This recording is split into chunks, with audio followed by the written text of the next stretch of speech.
Hey guys, in this video I will show you how to install Dolphin Emulator for PC. Alright, so let's begin. This method works for Windows, macOS and Linux, and the setup process is quick and easy. To get started, open your preferred web browser and visit the official Dolphin Emulator website. You can also search for the Dolphin website if needed. Once you're on the home page, click the download button to access the latest version of the emulator for your operating system. On the download page, locate the most recent stable release and choose the version that matches your computer. For Windows users, select either the standard 64-bit version or the ARM 64 version if your device uses that architecture.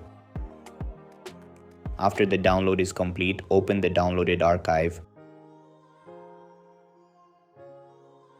Inside this, find dolphin.exe and double-click on it. The Dolphin emulator will be installed on your device. Open the Dolphin folder and launch the Dolphin emulator application. The first time you start the program, you may be asked whether you want to send anonymous usage statistics. You can choose either yes or no, depending on your preference, and continue with the setup. After the emulator opens, you're ready to load your game files. Click the open button near the top of the Dolphin window, browse to the folder where your game ROM or disk image is stored, and select the file you want to play, and that's it.